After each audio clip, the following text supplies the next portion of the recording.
Rose ಕುಕ್ಕು ಅಚ್ಚು ಹೂವು ಅಚ್ಚಪ್ಪ ಹೇಗೆ ಈಸಿಯಾಗಿ ಮಾಡೋದು ಅಂತ ನೋಡುವ. ನೋವಾ ಕಿಚನ್ಗೆ ಸ್ವಾಗತ. ಡಿಸೆಂಬರ್ ಅಂದ್ರೇ ಕ್ರಿಸ್ಮಸ್ ಅಂದ್ರೇ ಡಿಸೆಂಬರು. ಹಾಗೆ ಹೇಗೆ ಅಕ್ಟೋಬರ್ ಅಂದ್ಕೊಳ್ಳೆ ಗಾಂಧಿ ಜಯಂತಿ ನೆನ್ಪು ಬರ್ತದೆ, ದಸರಾ ನೆನ್ಪು ಬರ್ತದೆ, ಹಾಗೆ ಕ್ರಿಸ್ಮಸ್ ಅಂದ್ಕೊಳ್ಳೆ ಡಿಸೆಂಬರ್.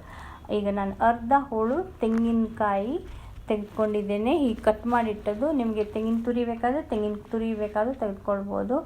ಅದಕ್ಕೆ ಸ್ವಲ್ಪ ನೀರು ಹಾಕಿ ಮಿಕ್ಸಿಯಲ್ಲಿ ಗ್ರೈಂಡ್ ಮಾಡ್ತಾ ಇದ್ದೇನೆ. ಹಾಗೆ ನಾನು ಶುಗರ್ ಕೂಡ ಮಿಕ್ಸಿಯಲ್ಲಿ ಹಾಕ್ಕೊಂಡು ಪೌಡರ್ ಮಾಡ್ತಾ ಇದ್ದೇನೆ. ನೋಡ್ರಿ,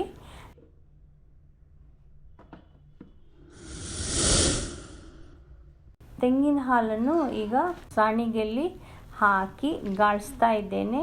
ಅದನ್ನು ಹೀಗೆ ಹಿಂಡಿ ತೆಂಗಿನ ಹಾಲನ್ನು ಒಂದೆರಡು ಸಲ ನೀರು ಹಾಕಿ ತೆಗೆದಿಡ್ತಾ ಇದ್ದೇನೆ.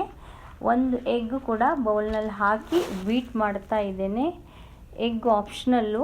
ತೆಂಗಿನ ಹಾಲಿನಲ್ಲೇ ನೀವು ಈ ಮೈದಾ ಹಿಟ್ಟನ್ನು ಕಲಿಸ್ಬೋದು, ಇಲ್ಲಾಂದರೆ ವಿತ್ ನೀರು ಮತ್ತು ಎಗ್ ಹಾಕ್ಕೊಂಡು ಕೂಡ ಮಾಡ್ಬೋದು. ನನಗೆ ಎರಡು ಇಷ್ಟ, ಸೊ ತೆಂಗಿನ ಹಾಲನ್ನು ಹಾಕ್ತಾ ಇದ್ದೇನೆ, ಎಗ್ ಕೂಡ ಹಾಕ್ತಾ ಇದ್ದೇನೆ. ಈಗ ಒಂದು ಬೌಲ್ನಲ್ಲಿ ಸ್ವಲ್ಪ ತೆಂಗಿನ ಹಾಲು ಹಾಕ್ತಾ ಇದ್ದೇನೆ. ಹಾಗೆ ಇದು ನಂದು ಅರ್ಧ kg ಮೈದಾ ಹಿಟ್ಟಿಂದು ಲೆಕ್ಕ ಮಾಡಿದ್ದು. ಸೊ ಜರಡಿ ಮಾಡಿ ಇಟ್ಟಿದ್ದೇನೆ ಮೈದಾ ಹಿಟ್ಟು, ಅದನ್ನು ಕೂಡ ಸ್ವಲ್ಪ ಹಾಕ್ಕೊಳ್ತಾ ಇದ್ದೇನೆ. ಮತ್ತು ಅದಕ್ಕೆ ಉಪ್ಪು ಹಾಕ್ತಾ ಇದ್ದೇನೆ.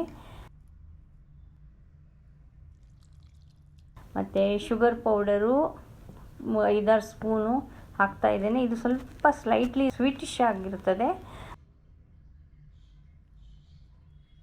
ಮತ್ತು ಹಾಗೆ 1/4 ಸ್ಪೂನ್ಗಿಂತ ಕಡಿಮೆ ನಟ್ಮಗ್ ಪೌಡರ್ ಕೂಡ ಹಾಕ್ತಾ ಇದ್ದೇನೆ.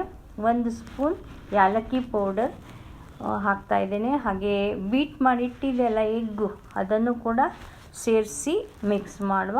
ಇದಕ್ಕೇನು ಸೋಡಾ ಹಾಕಬೇಕಂದಿಲ್ಲ, ಇಷ್ಟು ಥಿಕ್ನೆಸ್ ಇದ್ದರೆ ಸಾಕು. ನೋಡ್ರಿ, ತೆಳ್ಳಗಾದರೆ ನಿಮ್ಮದು ಅಚ್ಚಿನಲ್ಲಿ ಹೂವು ಹೊರಗಡೆ ಬರುವುದಿಲ್ಲ. ಸೊ ನಾನು ಆಯಿಲ್ ಆಲ್ರೆಡಿ ಬಿಸಿ ಮಾಡಲಿಕ್ಕೆ ಇಟ್ಟಿದ್ದೇನೆ. ಅಚ್ಚು ಕೂಡ ಹಾಕಿ ಬಿಸಿ ಮಾಡಲಿಕ್ಕೆ ಇಡಬೇಕು, ಯಾಕಂದರೆ ಮೈದಾದಲ್ಲಿ ಅದ್ದದ್ದೇ ಚೆನ್ನಾಗಿ ತೆಗಿಲಿಕ್ಕಾಗ್ತದೆ. ಸೊ 3/4 ಭಾಗ ಡಿಪ್ ಮಾಡಿ ಹಾಕ್ಬಿಡುವ. ಈಗ ಸ್ವಲ್ಪ ವೇಳೆಯಲ್ಲಿ ಲಿಫ್ಟ್ ಮಾಡಿ ನೋಡಬೇಕು, ಸ್ವಲ್ಪ ಶೇಕ್ ಮಾಡಬೇಕು. ಅದು ಹೊರಗಡೆ ಬಂತಂದರೆ ಹೂವು ಬರ್ತದನ್ನು ಲೆಕ್ಕ. ಸೊ ಪುನಃ ಆಯಿಲ್ನಲ್ಲಿ ಹೀಗೆ ಡಿಪ್ ಮಾಡಿ ಇಟ್ಬಿಡಬೇಕು. ಸ್ವಲ್ಪವೇ ವೇಳೆಯಲ್ಲಿ ಅದನ್ನು ಪುನಃ ಮೈದಾ ಹಿಟ್ಟಿನಲ್ಲಿ 3/4 ಅದ್ದಿ ಅದನ್ನು ನಾವು ಆಯಿಲ್ನಲ್ಲಿ ಪುನಃ ಡಿಪ್ ಮಾಡಿ 1 ಸೆಕೆಂಡ್ ಇಟ್ಟು ಪುನಃ ಶೇಕ್ ಮಾಡಿದರೆ ಅಚ್ಚಿನಿಂದ ಹೂವು ತಾನಾಗಿ ಹೊರಗಡೆ ಬರ್ತದೆ. ನೋಡಿ ಹೇಗೆ ಈಸಿಯಾಗಿ. ಬ್ರೌನ್ ಮಾಡಲಿಕ್ಕೆ ಮಾತ್ರ ಹೋಗಬೇಡ್ರಿ.